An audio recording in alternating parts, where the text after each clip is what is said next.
31వ వచనం. యెహోవా నా మాట చెవి పెట్టుకుని దాని విన నశించును. నా రాజా నా దేవ నా ఆరాధన ఆలకించు. నేను పాలించుచున్నాను. యెహోవాను నా కనుసరము నీకు నిలబడును. ఉదయం నా పాదరసముని సిద్ధం చేసి కాచుంటును. నీవు దుష్టటము చూచి ఆనందించు దేవుడవు కావు.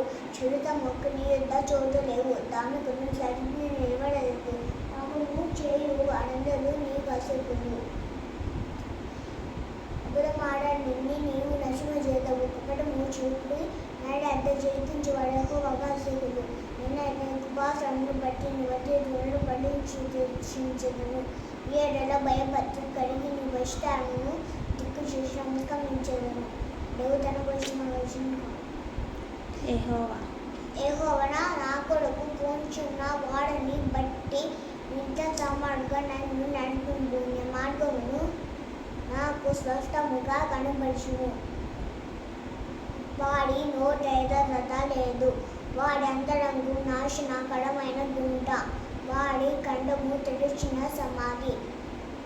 వాడు నాలుక తెచ్చుక మానదవు. దేవా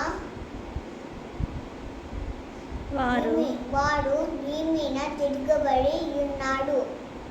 వాడు అపరాధులుగా తీర్చుము. నిన్ను గూర్చి